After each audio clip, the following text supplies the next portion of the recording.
Hi there. Welcome to episode 28 of the Caught by Happy podcast. Today on the show, I'm talking to a guy who became what I guess you would call a semi-professional mountain biker. He has a love of riding bikes and hitting the trails, and he took that love to the next level, competing in races, heading up cycling clubs, living and breathing all things bikes. I didn't even know that people could be a professional mountain biker, but as with any hobby or pastime that takes a ton of practice and a fair amount of skill, you can increase your ability the more often you do it with the right gear or equipment and the right dedication and focus. And before you know it, you're competing at a national or even international level. And Lester Brown is talking to me today about how he went from riding his bike around campus, like many of us have, like class to class, to hitting the trails with friends, to finding his tribe of fellow collegiate cyclists, to eventually competing in some high-profile races with some of the country's top cycling athletes. Before we jump into our chat with Lester, let me just take a moment to thank you for listening, and thanks for your feedback on the past few episodes. I got to tell you, recording and editing these podcasts during these quarantine times has not been easy.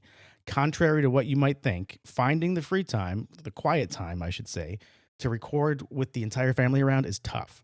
This particular episode, I was able to record after the kids went to bed, but I had to do it via Zoom. So many of you, I'm sure, are now well-versed in all things Zoom. It probably will be in the running for 2020's Word of the Year. And while it's great for work conference calls, it is not the best for recording podcasts. Unfortunately, my Squadcast minutes had run out for the month, so I had to find a different option. Sorry to say, Lester's audio track in this episode is a bit difficult to hear and understand at times. Definitely not the quality I'd like to put out there for you, so I am sorry for that. I apologize. But if you're interested in biking or hearing how he took a hobby and turned it into an athletic endeavor, please stick with us through it. I learned my lesson. Next time, I'll just pay for the extra time on Squadcast. And thank you also for leaving a rating or review on Apple Podcasts. And please make sure you're subscribed to Caught by Happy if you aren't already. You can find me on Facebook, Instagram, Twitter, or you can always email me directly at caughtbyhappy@gmail.com. Just drop me a note and say hi, whatever's on your mind. Tell me what you think of the show, or tell me why you should be a guest on the show. I'm on the hunt for more guests, so get me over that magical number of 30 episodes. I figured I'd try to get at least 50 in here, so we need about 22 more good ones. And who knows, you could be one of those good ones. I'll just be sitting here waiting for your email. And while we wait, do me a favor and check these show notes for any affiliate links. Anytime you use my affiliate links to shop, I earn a very small commission that just helps me produce this show. And maybe, if enough of you shop, I'll be able to afford more Squadcast minutes so we can have some quality audio. All right, here we go. This is my chat with mountain biker extraordinaire and VCU alum. He's Richmond, Virginia's own Lester Brown.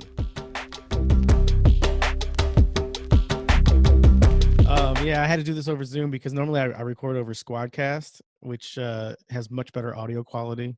But I ran out of minutes, and I didn't feel like paying an extra $9 for something that was going to just renew in a few days anyways. Yeah, you're like, yeah, you roll the dice, especially when this is a completely out-of-pocket venture right now. Yeah. So where do you live, man? So I am on the north side of Richmond. Yeah, did you grow up here in Richmond? I grew up in the county, so I grew up in Powhatan, about 45 minutes outside of the city. And you went to VCU? I did.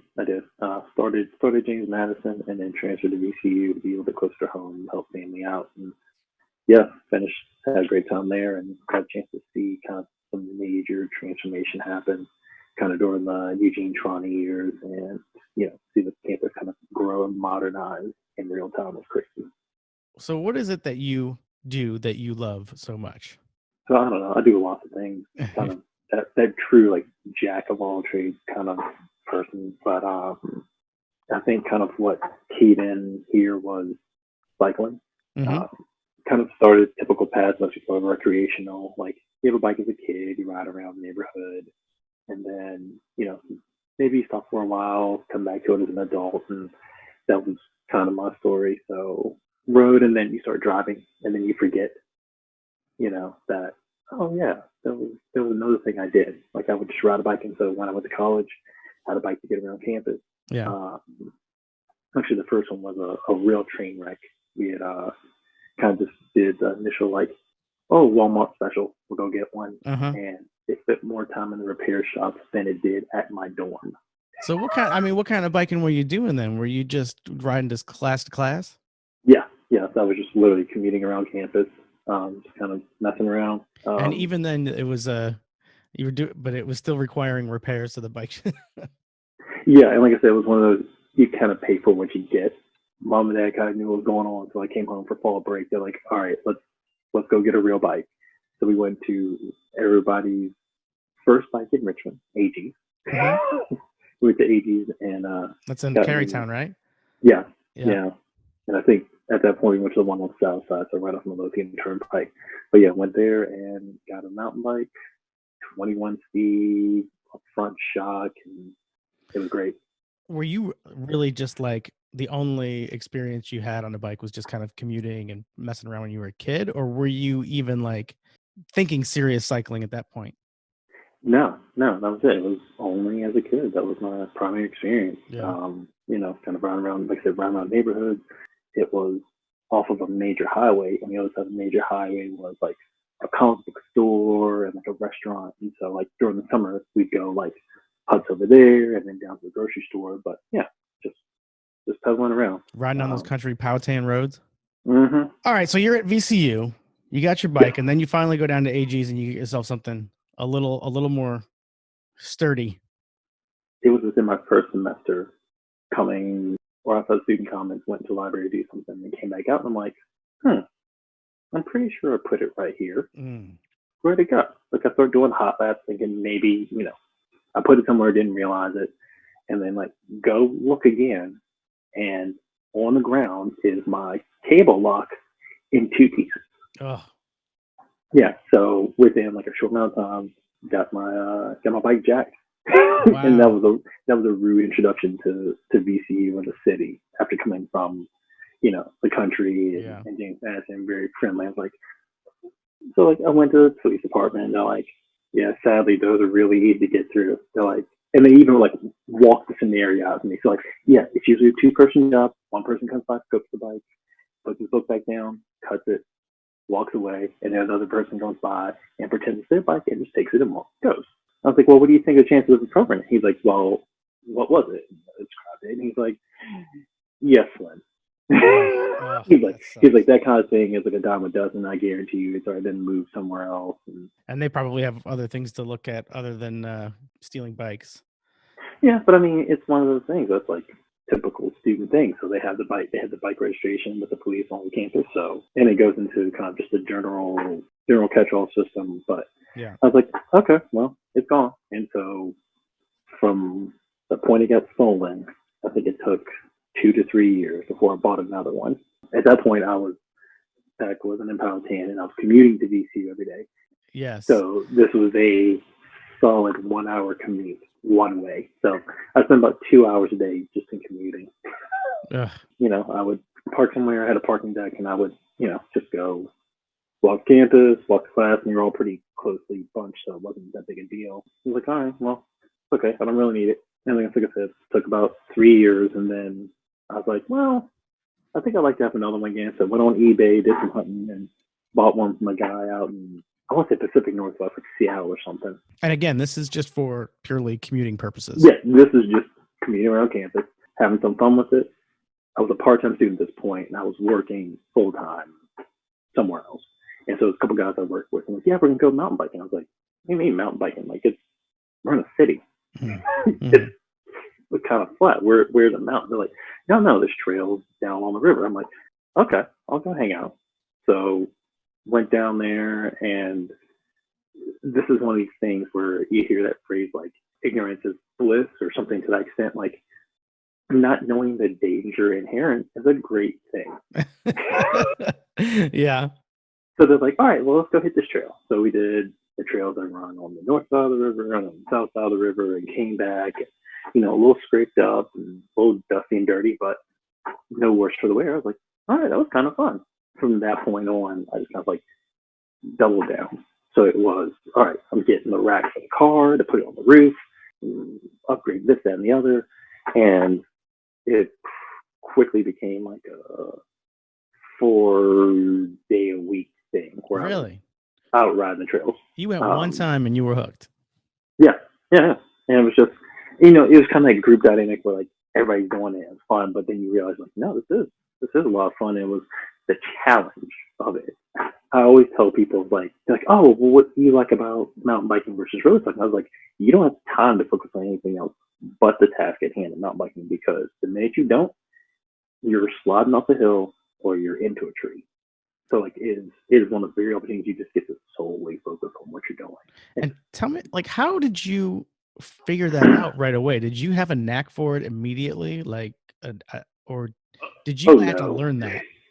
Oh yeah, you have to learn it at first, because you're kind of looking around and seeing things, and you skid out or slide out on something, or you miss a pedal and it slams you in the shin, and then Yeah. yellow blood, and you're like, oh, well, I guess I shouldn't do that again. So how long did it take you before you started really understanding the nuances and how to control the bike on certain trails and certain terrains? I guess fairly quickly, because like I said, there was a group of us, four of us, and we were riding together 2 times a week, 2 or 3 times a week, and then I would go out, by myself once or twice, and so it was just kind of like trial by fire. Like, I'm just gonna go do it, and boom, boom, boom, boom. Okay, I went through that. Oh, that wasn't very smooth, or oh wow, I really could hurt myself. Hmm. And one of the things about the trails, like in downtown Richmond, especially the Southside trails, if you ever look at the trailhead, if you start at like Reedy Creek and you're just going walking, there's always a brown rectangular sign that tells you something about what you're on. Uh-huh. And it clearly says advanced skills. Not knowing any different, and oh, there's trails. That's what I started on. Oh, really? So like I said, not having any idea how crazy these trails were, just like, oh well, this is just what riding is like, because Uh-huh. what you started with. I didn't know any different, so that's what I learned on. And then it was only once I started going outside the city and riding other places, like when you come back to your home church, you're like, wow, this is really sketchy in places in here. And that's what I've just learned on. So it served me well. It served Yeah, me I mean, I well. guess there's no Yeah. better way to learn than just going all in, put your feet to the Yeah. fire. And did you ever back then anyways get hurt? So I didn't have the major injuries when I was first starting. Like I said, some bloody shins, and maybe a cut and a scrape from laying it down on some gravel or whatever. But I have had several injuries. So both wrists, one wrist twice, and 2 fingers. And for people that I know, that's not too bad, Mm-hmm. because like the biggies are typically wrist fractures and then concussions, Yeah. and people doing like shoulders. Yeah. And Collarbone that kind of one, stuff. yeah, collarbone, and that's easy 6 weeks, like, because Ugh. you can't put pressure on it. You can kind of fill and trainer, but like I said, the vibration immediately just like goes straight into the bone. So tell me where this started taking you, the mountain biking. How you said you were going about 4 days a week and you started doing these outside of the city, outside of Richmond trails. While I was at VCU, this would have been 04, 05. So this is right when Facebook was starting to spread outside of the Northeast and kind of hitting other places in the U.S. So Mm-hmm. Back when it Facebook was based, just for colleges. yes, Yeah. exactly. And so everybody decided to create a group, a special interest group about something. So I ended up making one about Richmond mountain biking or something like that, but it was kind of centered at VCU. And so I had a few people that were interested, and I can't remember how it played out. I think it was like a student organization day. So it was like go and see all the different sports clubs and regular student activities you could go do. And went and checked it out. I was in the Siegel Center, like walking around that floor, and there was mountain bike club at VCU, and I was like stopped me in my tracks. Was like fantastic. Like went up to them like the most energetic, excited, like 3-year-old you could ever find, like Mm-hmm. having ice cream for the first time. I was like, hey guys, what are you doing? You want to go ride bikes? I love bikes. Do you like bikes? And you could see like the guy and the girl behind the table were kind of like, you're kind of intense, man. No, you don't understand. Like, I really enjoy riding, and I ride with like the same couple of people. So finding people around here that are interested, like, I'm all on board. So like, okay, cool. So did a few rides with that group, and the club was, decent size, or just a handful of us, and ended up figuring out that VCU had a student sports club, so VCU cycling. Mm-hmm. So at that point, that team was mostly road riders. If you look at the history, I think think it goes back into like late 80s. Somewhere around here, I have a box of old jerseys from the VCU club, like way back. Really? Yeah. So all this stuff used to be at VCU kind of sponsors a student depot. And so it used to be in there, and they kind of reformatted the layout of the place. And so somebody's like, well, what are we going to do with all the jerseys and trophies and stuff? So I was like, well, I'll hold it until you guys figure out where else you're going to be, if you're going to have another place in student activities or whatnot. So met the guys at DC Cycling, kind of figured out their roadies. The mountain bike club was kind of dying off, like they all kind of had different interests. So they asked me like, well, do you want to take lead on it because you're really interested and, a couple of us are getting ready to graduate? I was like, sure. So I kind of ran it for a semester and then decided to merge it into the VCU cycling team.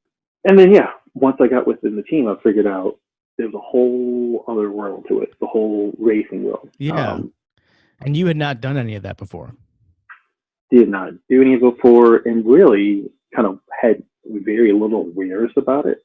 Very vaguely remember like growing up and like watching maybe TV at night and the news report, and they talk about Tour de France and this and the other. And they're like, oh yeah, so and so and so and so. And I remember hearing about Lance in the late 90s and early 2000s, when he was a really, really strong rider. But never made the connection that it started at a grassroots level. I was like, oh, well, they're just professionals and they just go straight to pro. Right. Yeah. So you're still riding a mountain bike at this point? At this point, still doing a mountain bike. Yeah. So joined the team and then learned really quickly that there was collegiate cycling, like racing, organized racing, and it existed across nationwide. It was divided into kind of like regional, so it was like East Coast, Midwest, Southeast, Northwest. So different regions kind of cut out across the country, and it was all grouped by different colleges and universities.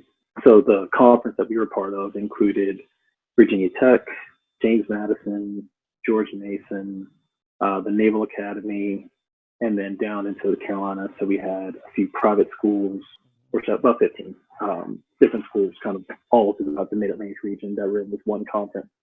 The race season, there was 3 distinct seasons.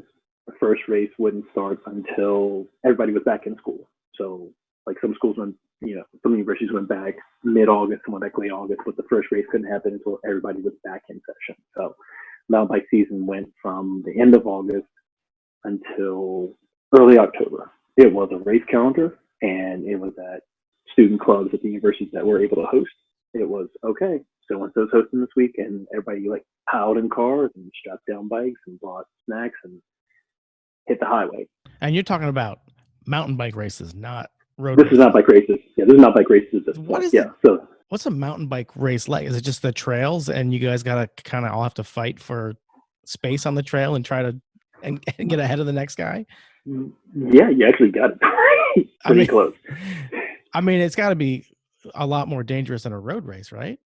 In some instances, yeah, because you're not only jockeying for position kind of within the field, within the field of riders, but you're also with the obstacles and the technical challenges stuff. And once again, it's that whole thing, like you can't focus on anything else but staying on the bike and moving forward. Right. But then you got that extra pressure of getting around the people in front of you.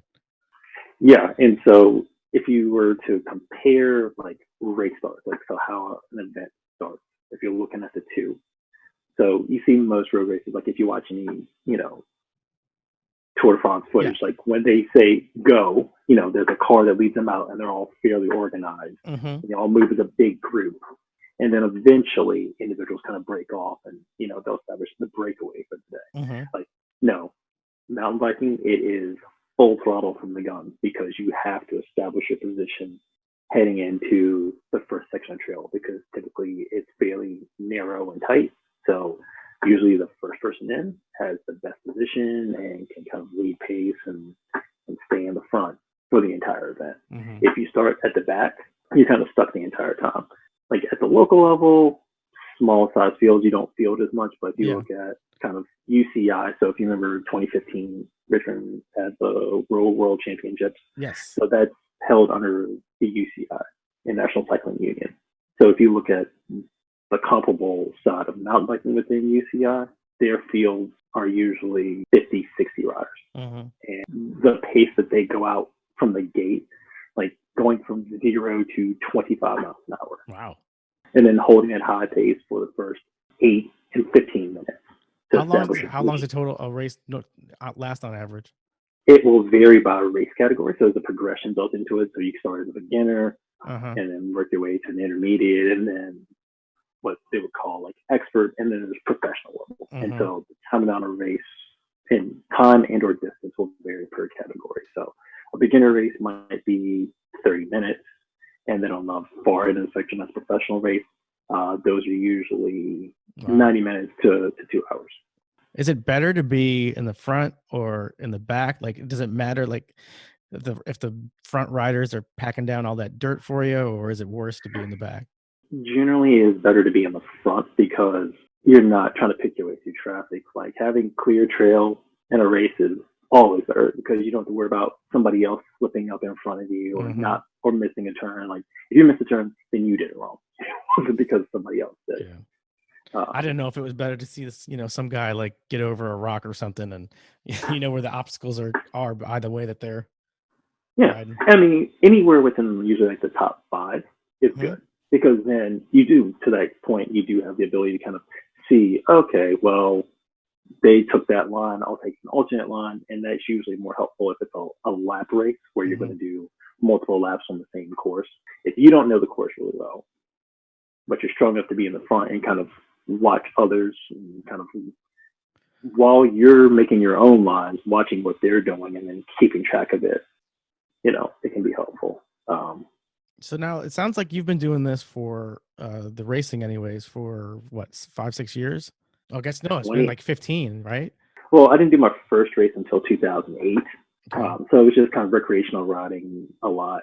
But first official race is 2008 here in town, actually up at Poor Farm Park in Ashland. How did that go, by the way? Oh, I was very beginner. Yeah. Like even though I had ridden a bunch, is a big difference in the pacing. Versus like, I'm just going out and maybe I'll go really fast up this hill and then I'll catch my breath versus, oh no, in a race, you stay on it the entire time. So I think that first race I maybe came in next to last or... Hey, it wasn't last. Yeah, or something like that. So pretty much like you'll have 2 phrases like DNF or DFL. So I don't want a DNF, but I definitely don't want to be DFL, which is just dead freaking last. So like, like if you think things are gonna like, if you see the layout, you're like, oh, this is just gonna be that kind of day. Like, hopefully it can not be last. So I think that race I was maybe next to last or so, but it was one of those like shock moments. Like, there's a lot to this that I didn't think. Like technical skills were okay, fitness had no notion of it. So 2008 was the first race, and then 2018 was 10 years at it, and then I did a few races last year. Well, 2020 brought us, Corona fever. Sure. So it's funny to see kind of how it is impacting every aspect that you would never think of. So for instance, at the professional level, these riders that are, they're being paid to race, they're being sponsored by major manufacturing brands. Cycling is an Olympic sport. So this is 2020 is an Olympic year. And so you will see riders 4 years out. If they didn't make the team in the previous year, like they will do long, steady builds to try to get themselves in position to possibly qualify to be picked to be part of an Olympic team. 2019 was some of the most impressive racing to watch in both the women's and men's field for mountain biking, because everybody's getting ready for the Olympics. And so USA Cycling looks at all these events. Like if you're a national champion, that's like an automatic bid and gives you higher points ranking for consideration to be an Olympic. if you win so many events or have so many placements or whatever. So um, yeah, people were getting geared up for 2020, and there's a couple of like last chance qualifier events. And as the season was starting, then all of a sudden you saw it stop. Yeah. And so people, a lot of athletes were making their builds for the season, and then now there's kind of like, well, there's no racing, and it's looking canceled for the foreseeable future. So, Well, they pushed the Olympics another year. Does that mean that they're going to open up qualifying again later on? yeah, so that when that got announced, you saw a big fury on Twitter about, well, how is that going to play out? And I think they made the right call pushing it back a year. Mm-hmm. The IOC, that was the right thing to do. And as far as how people will go about qualifying, so it gets handled for each country's sanctioning body. I think from what I had read, USA Cycling is going to take into consideration the results that had been earned up until the pandemic, kind of had its impact for the sport. But then once racing starts again, there'll be more consideration for those results that come at that point. So, well, I would imagine that cyclists who are competing at that level still have the ability to stay in shape and practice, right? Since it's not really a sport that you need to be up so close next to somebody. Yeah. So training, and that's been one of the things that you've seen a lot on social media is making sure that everybody's practicing social distancing and the best ways to go about it. So typically for any cyclists on the road, the rule is 3 feet for, a person on the bike to traffic, like give cyclists room on the road. And now it's allowed 6 feet or more on the road if you're riding with another cyclist. Because usually if you see people riding a group on the road, they're usually riding in pairs and, making efficient use of the space. So you're seeing a lot more people riding by themselves. And if not, people are riding inside. So you have stationary trainers and online tools to make, well, basically you're virtually racing. So there's programs called Trainer Road that's typically used for like training plans where it kind of gives you the ability to go through high intensity and then endurance. There's something called Zwift. And I haven't gotten into it, but my teammates on my local road cycling team, they're big into it. And so much like you see somebody with a setup for Twitch or Discord or something like that, like the setup is very similar, but you're racing it, but you're just on a stationary trainer. On a stationary, what's the difference? Like, how does that feel? Does it feel different? How is mountain biking on a stationary bike? How does that work with the obstacles and? Oh no, that doesn't happen. You're talking about road racing, right? Yeah, and there's been a lot of conversation about, well, how would you make that work for mountain biking? And you'd have to get like hydraulics and stuff. yeah, and there really isn't. The only thing you can mimic is just kind of the intensity of the effort. So, yes. And I mean, and you see it play out on the screen, and they have smart trainers that will actually moderate the resistance to mimic a steep grade. So there's ways to do it, but most of these tools are utilized for road racing and road riding. So you're seeing other people putting out more power, which is therefore generating more speed, and you have to respond accordingly to match them. Now, have you started getting into? Did you get into road racing?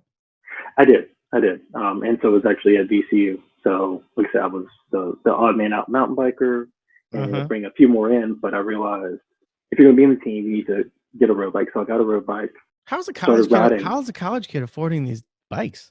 Luckily, like I said, I was still working. I was working full time and had the fortune to have worked, leading up to college, a couple of jobs. And so I had saved a fair amount. So just made tuition and then other side gigs. Because bikes aren't cheap, are they? No, they still are. But I mean, if you do, if you're proving what you're looking for, you have no like, okay, I just need this, and I know I can do this and upgrade stuff over time and kind of get it. But yeah, I managed to buy a road bike that was used by actually, I think one of the faculty at VCU. He had several, and he knew that this one he wasn't going to ride anymore. He's okay, well, I'm selling it. I was like, well, I'll take it out for a ride. And the first pedal stroke on this bike, you felt instant speed, and it was all because you generated it. And then when the speed wasn't there, it's because you knew you weren't generating it. So that's a lot different than a mountain bike. Yeah, and like I say, because on trails, you're getting free speed from descents, and then you're putting in the effort to climb back up, whatever. But like on the road, especially flat road, like it's all you. Yeah. So it's a lot more consistent effort you're having to put out, which is a great way to train. And you see lots of professional mountain bikers, they've raced on the road or they train a lot on the road. So they go hand in hand for that. But yeah, so got a road bike, did my first road race with the team down at Williamsburg. So it was mostly flat except for this hill up to the finish line. It did not expect it to be as steep as it was, and by most standards, it's not super steep. But having only ridden around the flat parts of Richmond, and then some of the things usually kind of spread out of the city, like rude awakening. And immediately after the first hill, just like all to the back of the feet. And spent the rest of the race chasing to try to catch back up to him, and got to on the last lap and climbed that hill and promptly turned into the parking lot and just like laid down. Did you finish? Yeah, finished. And I think that one I was last. There may have been one other person behind me, and I think that was the same goal. That's your first road race? That was my first road race. Yeah. But it was one of the things like, okay, I kind of get it. And yeah, the guys are really good about trying to help me like understand, the training and the tactics and what to look for and equipment. And well, I was going to ask you about that, about the biking and cycling community. Like, how have they helped you grow as a cyclist since that time when you were just starting out? I mean, yeah, I owe a lot of my success to those people that were passionate about it, took time to show me things, ride with me. Richmond has a really strong cycling community, and I've had a chance to interact with other communities kind of in the state and out of the state. So I lived in Charlottesville for just about a year, and they have a really strong community, and everybody there is really, really open and willing to kind of show you around, show you different routes, to ride with you, and kind of give you tips. And it's pretty universal wherever you go. The community has a really big impact on, what you do and how you progress. And there is a niche for every person. So if you're a very serious racer, there are those people that are very serious focused racers, and that's what they do.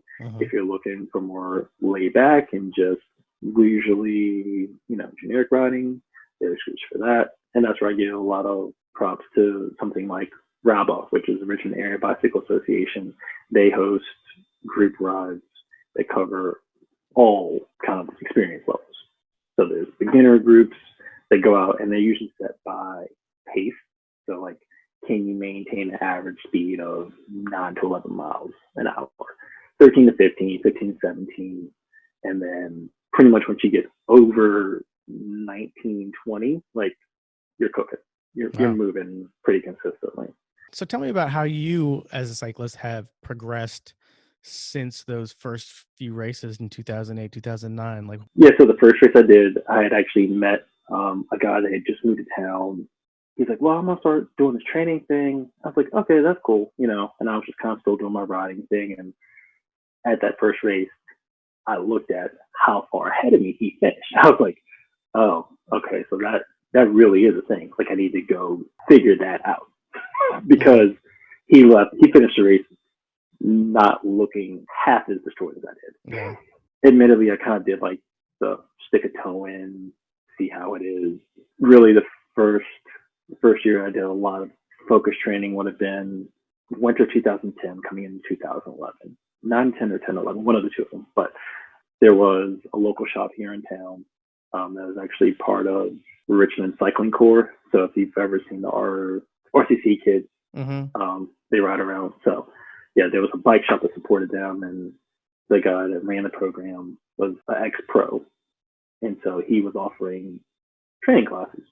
So I started doing that, spent the entire winter doing that, and came out to the first road race for that 2010 season, I think, and won my category. And completely did not expect it to go that way. So how long from that time that you started training to winning in your category? So it was that winter, and I mean at that point I already had a few years of just semi-consistent riding, so I was building fitness, but it wasn't focused. It was just kind of like, okay, your body knows kind of what to do, but let's really focus on building intensity, understanding, what it feels like to generate a high level of power for an X amount of time, and how to recover and what your body's actually doing, which is one of the things that was really cool. Is he had a science background, so he could literally take a board, like a dry erase board, and write out, so here's what's happening. You're doing the biological reaction of ADP to ATP, and here's what happens when you do this, and when you recover, you eat both. So as a science person, like, it clicked to me right away. I was like, okay, all right, you got me. And so did that first training, run the first race I did for that season, and then, kind of raced some more of that road season at the collegiate level, and came to the summer and did more mountain bike racing and found that I was pretty successful with it. 2011, I did pretty much the entire mountain bike season, the local racing season. So this wasn't in collegiate anymore. We're now kind of at a grassroots level where different trail systems and courses around the state of Virginia, and there's individual race promoters, and it was all part of the Virginia Off-Road Series. That summer, I just did a full pull and did almost all the races that I could. And at the end of that season, I finished second overall for my category, and I know exactly where I lost first overall. So it was like, okay, it was that race. It was that race is where it happened. Because I think at the end, we were within 25 points of each other, like first and second place. For people that were in the race series with us, people that watching the outside, like, you guys are going really hard at each other. Like, I mean, and to this day, he's a good buddy, and we'll see each other on the trail every now and again. I always be like, "Hey, you remember?" Like, "Yeah, man, I remember." You remember 10 years ago? Yeah, 10 years ago, I took you down. I was like, yeah, I remember the race that it happened too. But yeah, so spent that entire summer chasing series, was successful. Going into 2012, I was like, all right, we're jump to the next category. We're gonna build on it and keep going. And that was when I had my first race injury. So broke a wrist here in town, and it was the Friday before a race weekend. Right there, from that point on, just lost 6 weeks to healing up. Wow. And it happened in kind of a strange place. So the doctor was like, well, we need to do an implant. We need to put screws in it. But the way that it broke, we have to go in a different way. We have to brace up a little bit different way. So he's like, I really want you to kind of just take it easy. My wife, which was then girlfriend at the time, she's like, it was painful watching you. Like, you're a caged cat, kind of. Like, she's like, you couldn't go out. Yeah. And like, I was never really a runner, didn't like running, but there were days I was jealous of watching runners. Could you do like stationary bike stuff? I could have, and I think I did occasionally. Yeah. Like, you know what, let's just give it the time to heal properly, and then kind of go from there. Yeah. I kind of killed the first half of 2012 season, came back at the end of 2012. Okay. 2013 was a good year, and that season was interesting because the mountain bike national championships was on the East Coast. So they alternate every 2 years venues around the country. So it's usually 2 years in the East, 2 years in the Midwest, and 2 years in the West. 2013 and 14, it was at a ski resort in Pennsylvania. So it's usually the championship is held in the summer. So I was a licensed member, and race and sanction races. Like, all right, I'm going to make a run and see how I do for national championships. All of early 2013, traveling a lot to out-of-state races, because in order to get a good starting place, so that what we talked about, where there's a field of 40 people and you want to be the first one into the trail. Right. So they'll do call-ups. You get called up to a spot, choose a spot in the front line. And so the more points you have going into national championships, the higher your call-up is. And so I chased races in the Carolinas, Pennsylvania, Delaware, West Virginia, in Virginia to gain points to have a better call up. And so as a result of that, I went into the national championship race for my category ranked third or fifth, something like that. Wow. So I got a front line call up, and there's a photo floating around on Facebook of me on the front line, and national championships was really cool. Did the race, things went pretty well because once again it was kind of another big step to race at a national championship, and you're no longer just dealing with the pool of riders that you're used to. Mm-hmm. So you're now pulling riders from all across the nation. Like most athletes that live in Colorado, they just come with a different kind of engine, a different kind of fitness, and it's those mountains, man. It's that mountain air. Yeah, true mountain. So you're just like chasing the entire time, and I think I finished at race 8, so went top 10 at nationals. Well, it was a good thing. Like I was mostly happy with it. I was hoping to be like top 5. It was a big learning experience.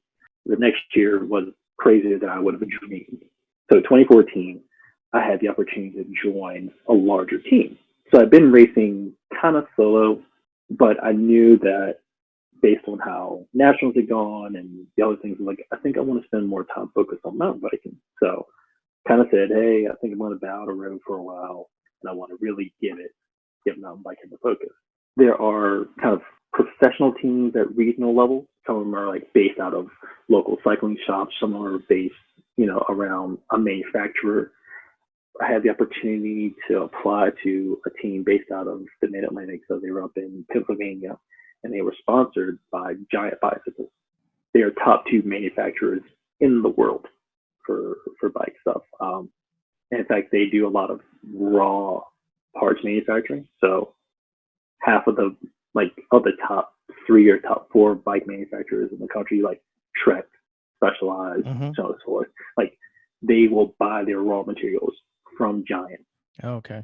So the carbon fiber that's used in bikes, like you'll see that carbon fiber end up in Trek mountain bikes or in Trek bicycles and a couple different other ones. So I was like, okay, well, it was a small regional team they had. There was like 4 or 5 riders at that point, and they said, hey, we're expanding the team. We want some regional ambassadors, this and the other. So I said, okay, well, I'll just throw in and we'll see what happens. Like I felt strong about the results I'd had to that point, and maybe that'll work out.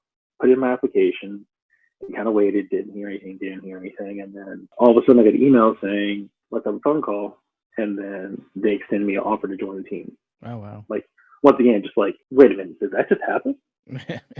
And so yeah, I'm riding for a regional team sponsored by Giant Bicycles. Yeah. Now, does that mean all your equipment and your gear and all that stuff is provided? Parts of it. So entry level, if you're a professional, then they usually try to extend you more equipment and courtesies. If you're a developing rider, they'll give you a few things, but then you need to purchase some other things to kind of give yourself a full package. Like I had cycling clothing provided, but I need to purchase the bike and then upgrade it the way I want it. But that was fine. Now, you had not been sponsored at all before this? No. So it was, the local team that I was a member of, like we rode out of one shop. So back in the day, it was a shop called Street Sport. That was kind of our home shop. So they would give us like a discount on products and stuff like that. Not like full sponsorship at this level. So yeah, joined the team, and the next 3 or 4 seasons, I kind of spent on the road, racing in the Carolinas, Virginia, West Virginia, upstate New York, Massachusetts. So yeah, we did a lot of Mid-Atlantic and East Coast, just racing all over. And it was an amazing opportunity. I talked about starting in Richmond and just learning the one set of trails, and didn't realize how crazy they were until you come back and look at it through different eyes. And that was really what it was. Like I got the chance to race across the state. I was like, okay, Richmond is kind of crazy. And then raced up in Pennsylvania. I was like, okay, Richmond's not super crazy compared to this. But then, like every time, I'd be like, okay, I've seen something like that because I've ridden and raced on trails like that before. Yeah. Or no, this is a completely different animal, and I'm just going to figure it out. So that was kind of the progression that got me to 2018. So I joined the team, 14, raced for 2 years, and the manager of the team was looking to step down, and he and I had talked about a couple of things. I was helping do social media for the team, and he's like, "Well, would you have any interest in managing the team?" I was like, "Well, tell me what it's all about." And we kind of talked a little bit, and I was like, "Yeah, I'll do it." And so I spent 2.5 years managing the team. And so from that point, we went from a team of 4 to a team of, I want to say we were 15. Oh, wow. At our biggest. Yeah, and so there was 3 riders here in town, actually. So I recruited 2 juniors, 1 junior female, 1 junior male here in Richmond to join the team. 2 riders in North Carolina, 3 in Pennsylvania, 2 in New York, kind of all around. So. And that brought you to 2018? And at the close of 2018, Giant kind of decided to restructure the program a little bit. Uh-huh. And every now and again, you look at kind of how marketing budgets go for any company. Like, all right, we're going to throw dollars at this for now, and I think you can like this really easy. Yeah, all right, so we're going to throw dollars behind this campaign. Okay, did we get a significant return on investment to do it again? Okay, or no, it didn't really pan out, so let's kind of change the formula a little bit and try it again. Yeah. So at the end of 2018, they kind of looked at the formula, and when I first joined, they were launching kind of a new redesign for the industry. And not to get too technical, but basically in mountain biking, 1 tire size, 26 inch. That was what everybody started on. Those were the original mountain bikes. And then things went to 29-inch wheels. And then there was this movement around, well, what happens when you go in between 2 sizes? Can you realize the benefits of both? And so Giant doubled down on, we're going to go all in on this in-between size. Our team was kind of one of the ones that were out there riding the equipment and getting it out there in the cycling community and in the race community so people could see what it looked like, how it performed, and whatnot. And so I think kind of 2018, they kind of figured, okay, we kind of achieved the goal with that. We need to kind of refocus things in a couple different areas. And so they kind of scaled back the program a little bit. Yeah. So 2019, I was still an ambassador for the program, but the support structure changed a little bit, but it was still good. I had the chance to race around the state. I didn't travel as much, which was a nice change because we had little feet running around our home. So it's kind of like, Daddy doesn't have the time, and Daddy kind of honestly didn't really want to be traveling a whole bunch anymore. Well, I was going to ask you that too about the investment, not the monetary investment, but the life investment that you put into this over the past almost 14 years or so. How much time are you spending outside of the house during the peak of this? And how does your wife feel about that? 2011 was the first year that I spent a lot of time on the road. Yeah. Like I said, it was mostly within the state, but I was gone at least 3 weekends out of the month for something else. If it wasn't for a race, it was, all right, well, I need to go somewhere. I need to go to Charlottesville. I need to go to Harrisonburg and train on real mountains and do some real climbing and then some real descending. At that point, she was working out of state. So when she graduated, so we met at VCU. I graduated 2009. She graduated the year before me, and the company she was working for moved her out of state because that's where they had some openings. So it worked out fairly well at that point because she was out of state. She had her own job, and I was here and I was working. And then when her company kind of moved her back, then I was like, okay, well, let's figure out what us looks like in the same place. She had the chance to kind of see what it all looks like in practice versus kind of what I told her. It was, like what I described, like, oh yeah, I did this today and I went out and trained. So in a given week, I would train 5 to 6 days a week in typically an hour and a half a day.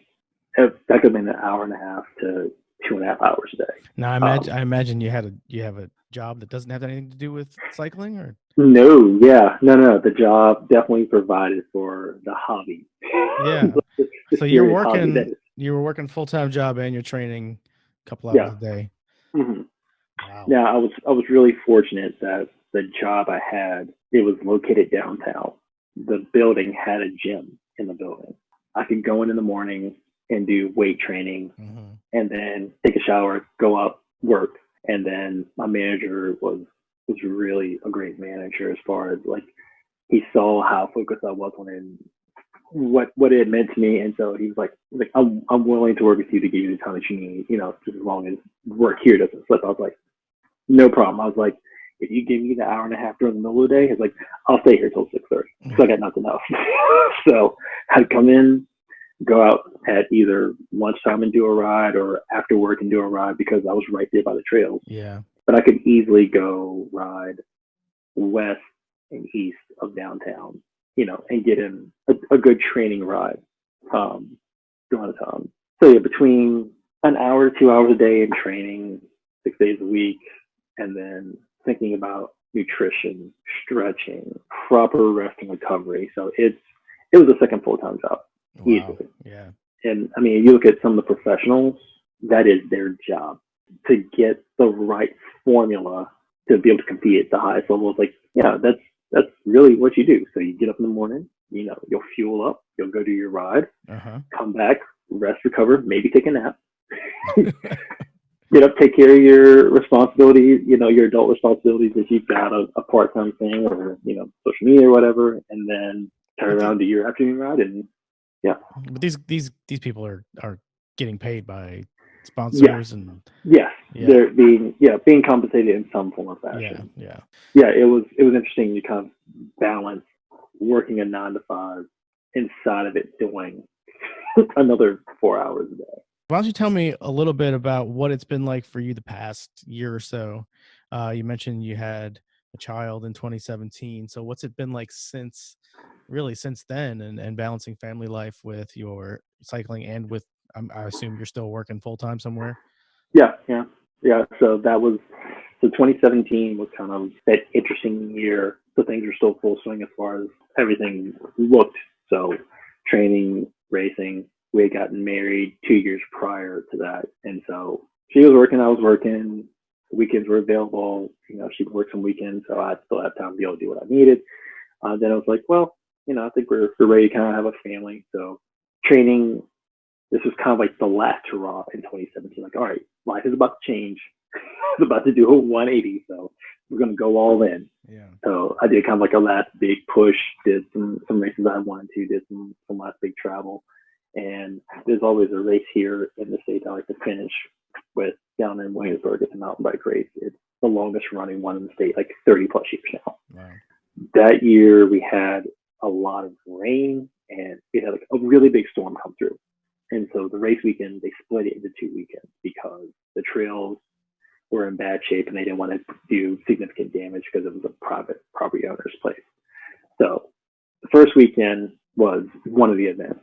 So I went down there, did the race, and actually won the race for our category. Okay, and I was feeling really good, feeling strong, feeling fit, ready to go. I was like, all right, so next weekend, we're going all in. Like, we just got to hold on to the fitness until next weekend and then see how I stack up against everybody. The race was on Saturday. The next race was supposed to be like the following Sunday. And Wednesday morning, and she was in denial. She's like, I think something's going on. Like, I don't know what's happening. I was like, this is happening. Like, and she was still in denial. Like, she's sitting there like checking work on her phone and emails. Like, you need to get in the car right now. We need to go. She's like, no, it's too early because by this point he would have been 2.5 weeks early. Yeah, so she's like, no, that can't be it. I was like, no, let's just treat it like it is. We got in the car, went there. She's like, well, we'll just get checked over. He'll probably say that it was just premature contractions or whatever, and I'm fine. So she was planning her day like she's going to go back to work. So we go in, and he starts checking. He's like, yeah, no, we're having a baby today. She's like, what? That was like 7:30, 8 o'clock, and by 2 o'clock we were parents. Wow. Yeah. So did you get to race on Sunday? Absolutely not. I didn't think so. So yeah, if I valued my life, I would not have tried to test it. But he was delivered Wednesday. We came home Saturday. It was funny. I had already picked up my race plate. I ended up looking at it. I was like, oh, this is weird. And there was the number was the day he was born. So I was just like, oh, I guess this is kind of an omen that this wasn't going to happen. Yeah, and so 2017 we had him. Yeah, just making the adjustment. And I think when he first got here, I struggled with kind of letting go who I had been Mm-hmm. as far as an athlete and racing and all that, and making the change over to being a father and being more at home. And it wasn't that I was resistant to it, but it was just kind of like, it was a weird kind of like grinding that gear, like Yeah. stop, and then putting all the energy over here. And so those first couple months, I kind of struggled with it. My body knew what typical routine would be. Like, all right, it's winter, go become a trainer. You're going to go do your hour and a half and this, that, and the other. It's like, no, they be sleeping. That's not going to happen. Did you start gaining weight? Yeah, Yeah. a little bit. And it was funny because the beginning of 2018, there was a race here in town down at Pocahontas State Park. So that's a really big trail system now for the Central Virginia area. And I was like, well, maybe I'll just go out and see. I hadn't done much riding, but we'll see where I was. And went out, did the race, and like got on the podium. I was like, huh, I guess I haven't lost at all. And then within like 3 weeks, it was all gone. So it was like, well, that's that. But yeah, so that was 17, 18, and 19, and So he'll what's your be. cycling looking like now? So after the program kind of got reformatted, things kind of scaled back, and then this year they kind of have changed it a lot. So I'm not really formally associated with it anymore, and that's fine because he's at that fun age, so he's about to be 2.5. So Yeah. just a blast to play with, and he wants to go outside and see things, this and the other, and I try to make it so that I'm able to spend more time with him. I think she had a friend ask the other day, she's like, oh, so what's his riding and training going? She's like, yeah, he doesn't really do much now. And I think it's just a natural progression. Like it kind of happens that way. Well, do you think you might get back into it, or at least pick it up a little bit more as time goes And on, or are you happy being where you are now? definitely happy right now because he's awesome. He's a happy kid. Yeah. He loves to be outside and spending time with us. I got a 2-year-old too, and he's the same way. And so yeah, like I look forward to coming home, and they're usually, and it's funny, like I'm not pushing bikes on him, but he has a tricycle, and one of his aunts got him a little strider, and so most days I come home, they're out in the street riding one of the two bikes, and everybody's like, "Wow, he really goes bombing down the hill with me. Like he's pretty good." And Mama, I think she was like, "Have you seen his father?"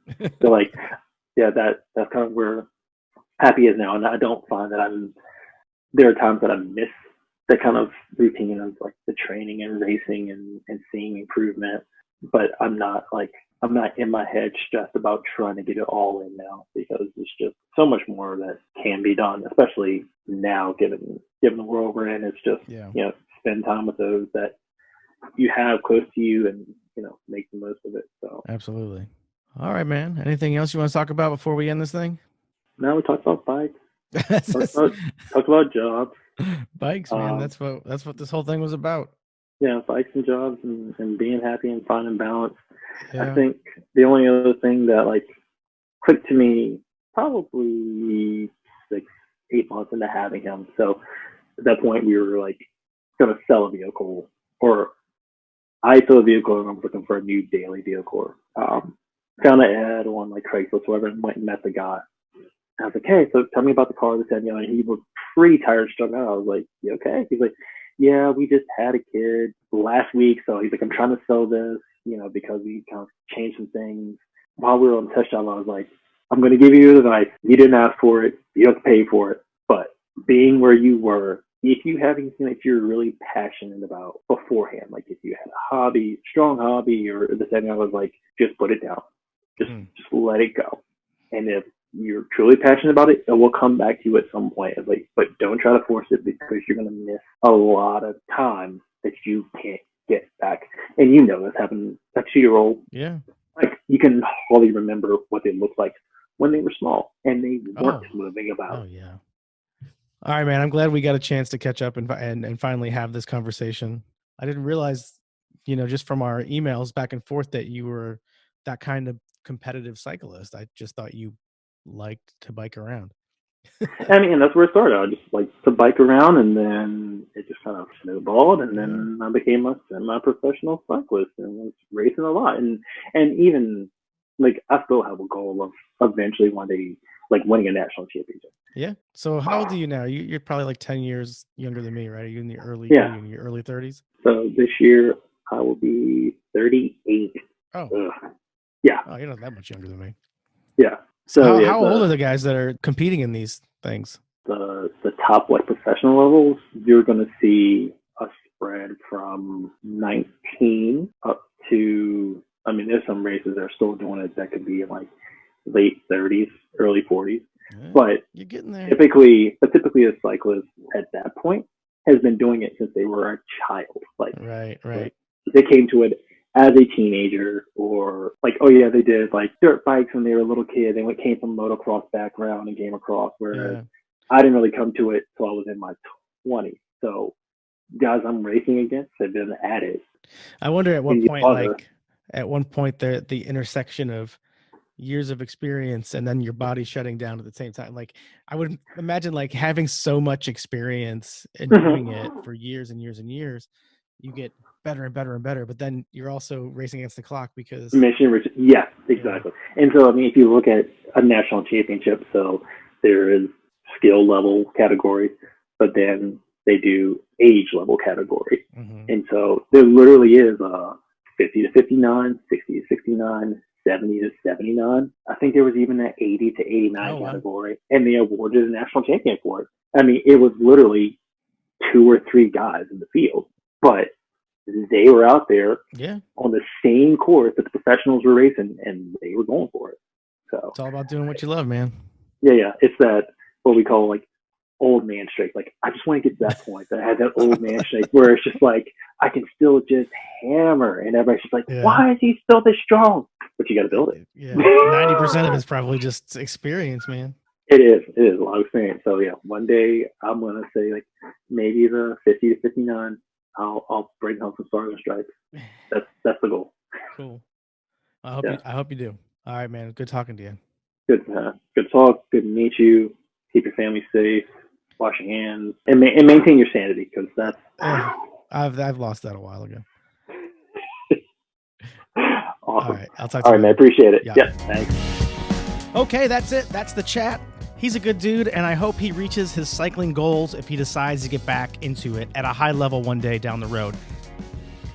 All right, everyone, thanks for sticking with us, and thanks for checking out the show notes. Again, I'm open to any feedback. You know how to reach me, caughtbyhappy@gmail.com, or you can leave a review on Apple Podcasts.